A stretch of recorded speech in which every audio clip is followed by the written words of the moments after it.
rombongan barongan itu ada sesuatu yang terbang dari tiba-tiba ada di depan saya gitu, bajunya agak putih lusuk gitu kan. Assalamualaikum teman-teman, kembali lagi ke channel Kisah Nyata. Kali ini kita kedatangan tamu host sendiri. Ternyata dia punya cerita horor yang mau diceritakan. Ada cerita apa Mas Ibnu? Ini ada cerita apa ya? Ini ada cerita, tetapi kayaknya nggak terlalu menyeramkan, tetapi lumayan misterius lah. Latar belakangnya dulu ya. Latar belakangnya itu Oke, stop. Sebelum Mas masuk cerita, kita nanti masuk ke intro dulu.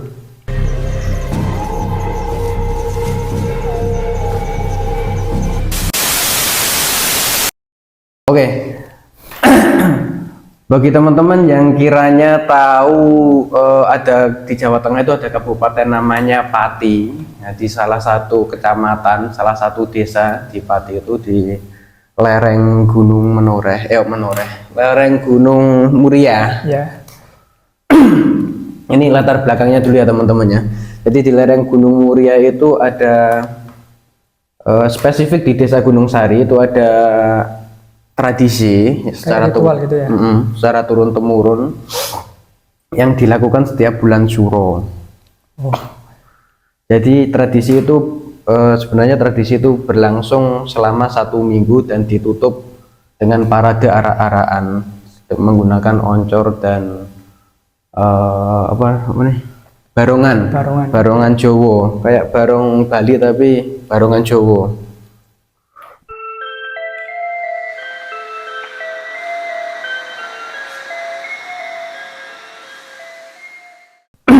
Nah kemarin itu acara namanya lamporan teman-teman, acaranya namanya lamporan, itu spesifik di Desa Gunung Sari Pati gitu. Nanti cari di Google mungkin. Nanti cari di Google, ada, kalau cari di Google search saja di Google Maps spesifik, terus search saja hutan pinus Gunung Sari. Nah itu tempatnya.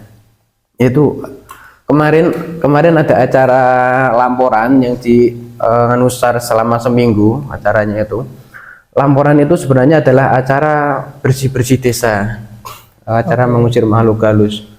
Jadi orang-orang yang punya hewan ternak, kemudian punya perkebunan, itu setiap akhir penutupan acara lamporan itu selalu membuat oncor dari bambu itu ya.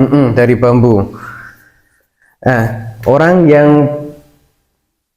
yang punya ternak paling banyak itu biasanya oncornya paling besar. Nanti videonya tak kirim ya, Mas Faid ya. Itu ada orang yang bawa oncor satu pohon bambu panjang itu dibikin oncor tok dat ini. Disunggi gitu ya. Disunggi. Lumayan, tapi ada yang cuman ternaknya cuman 1-2 atau cuman 1 kandang, itu kan oncornya cuman biasa aja. Ya. Nah, kemarin acara tutupan acara lamporan itu tepat di depan rumah istri saya, di depan rumah mertua saya itu kan pada memvideokan di entah menit keberapa ya, nanti cari sendiri, akan dilingkari di situ. Nanti kita akan kasih videonya. Ada penampakan di situ kayaknya. Nah itu pas oncor gede lewat, terus ada kayak rombongan barongan itu ada sesuatu yang terbang dari arah ujung sini ke ujung sini. Itu bentukannya kayak apa itu? Kain putih kah atau gimana itu? Itu bentukannya kalau kita saksikan di video itu cuman putih, tetapi kayak seperti membentuk wajah, tetapi kayak nggak membentuk wajah. Ya nanti teman-teman bisa recheck sendiri ya, di videonya nanti akan disertakan sama Mas Faid.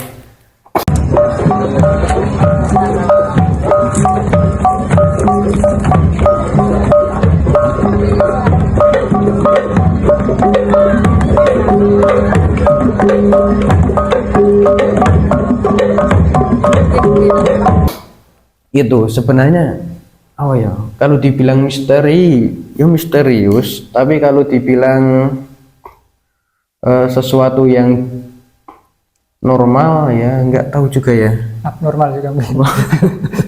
Apakah normal atau nggak normal? Tapi bisa jadi kalau ada orang ahli teknologi yang menilai itu, bisa jadi bilang ini mah apa namanya? Settingan gitu atau gimana? Ya bisa dibilang settingan, atau bisa dibilang itu karena hasil interaksi pencahayaan sama asap. Tetapi ya mungkin bisa kayak gitu, tetapi waktunya kok terlalu kebetulan dan apa namanya, bertepatan dengan acara tutupan lamporan itu kayak ya. Maksudnya itu kan acara-acara mistis juga tuh, itu acara yang kental dengan mistisnya, kemudian kok ada keganjilan kayak gitu yo. Kalau di sini kan suro itu masih dianggap mistis juga kan, di tempat sini juga. Mungkin di Pati juga kayak gitu. Oke. Di Jawa itu kan kalau bulan suro kan kita haram, bukan haram ya, apa namanya, bulan yang dihindari untuk melakukan kegiatan di luar rumah, apalagi perkawinan atau apapun itu kan, acara-acara yang sakral biasanya menghindari bulan suro kalau di Jawa itu. Apalagi Pati di daerah pegunungan itu kan juga masih kental dengan mistis Jawanya. Ya mungkin setiap tempat yang berada di ketinggian atau di pegunungan itu pasti lebih kental mistisnya daripada daerah-daerah bawah. Nah, sekarang gantian Mas Faid. Ini kemarin saya dengar sesuatu nih, Mas Faid kan katanya pernah kerja di Jogja kan? Iya, pernah dulu sekitar tahun berapa ya? 2017. Jadi kayak mall-mall gitu lah, tapi udah tutup, cuma diganti rumah makan aja gitu. Wah, itu katanya ada kejadian-kejadian yang janggal itu gimana itu? Ya kejadiannya itu pas awal mula mau kerja itu kan.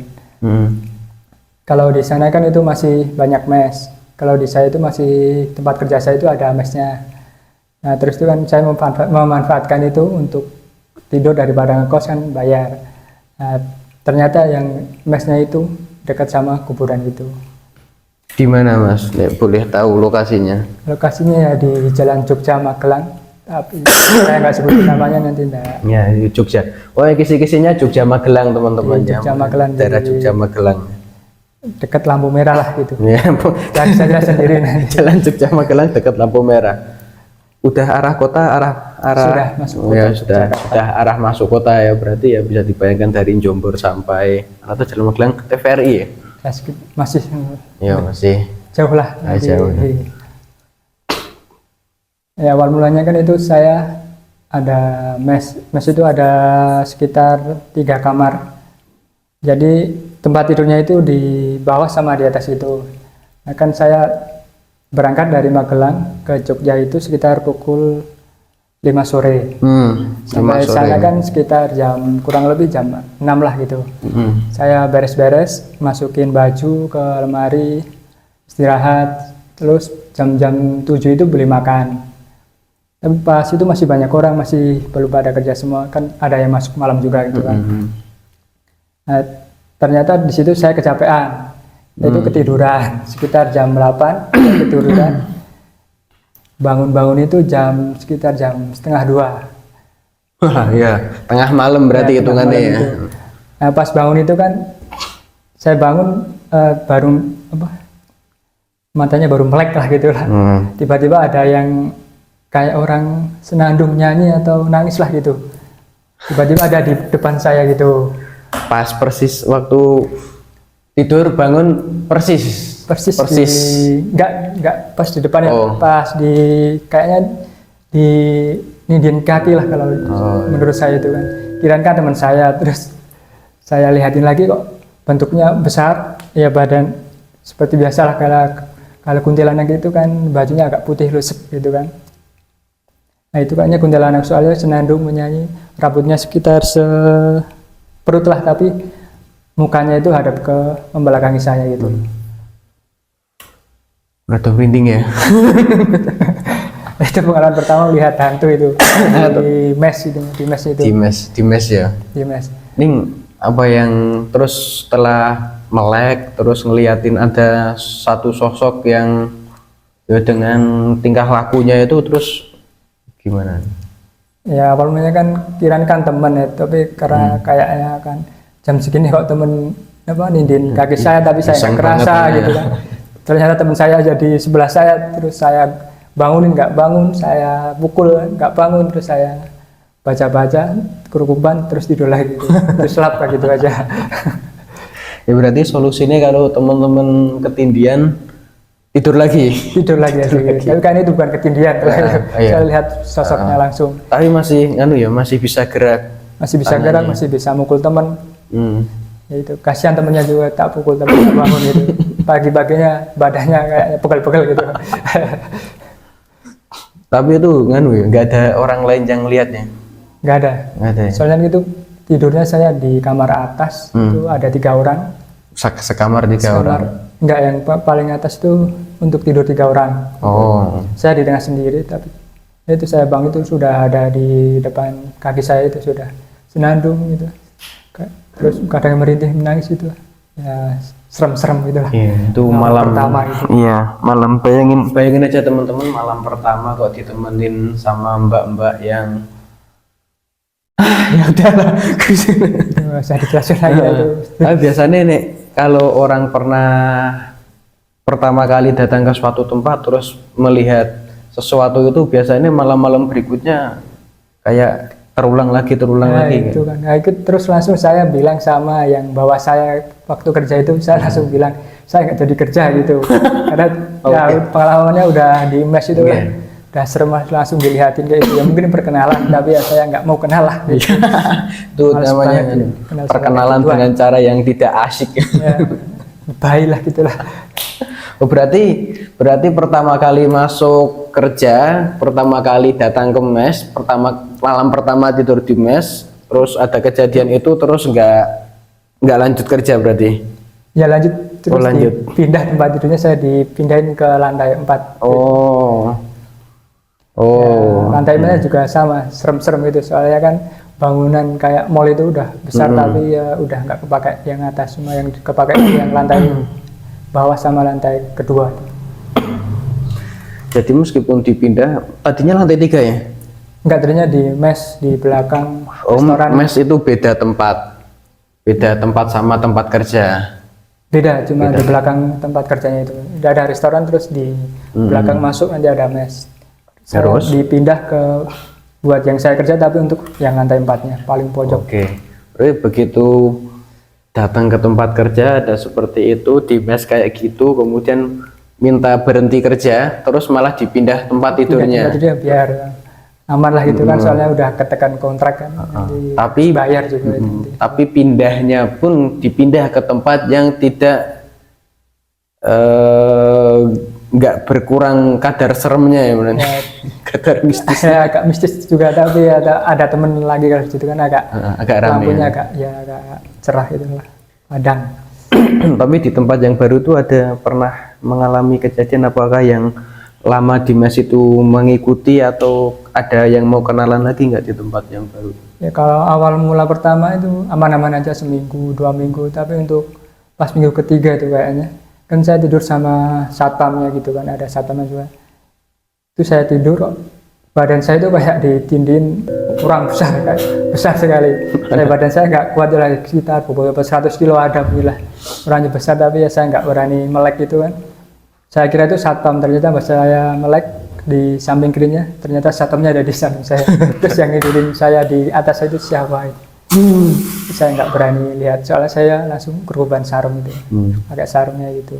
Itu perkenalan pertama, lagi-lagi perkenalan pertama di tempat yang baru. Yang beda itu. Berarti bisa dibilang Mas Faid ini adalah orang yang lumayan disukai sama pengen kenalan lah gitu. Sama makhluk-makhluk terlihat yang tidak menyenangkan itu. Tapi selama pengalaman di tempat kerja di Jogja itu kayak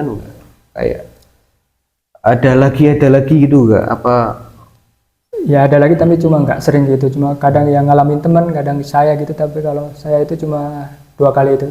berarti bisa dibilang kalau ada beberapa orang yang diperlakukan seperti itu sama makhluk tersebut, berarti bisa disimpulkan bahwa tempat tersebut penghuninya rada-rada usil. Ya memang itu tempat kan dulu pernah tutup, kayaknya tutup lama tuh.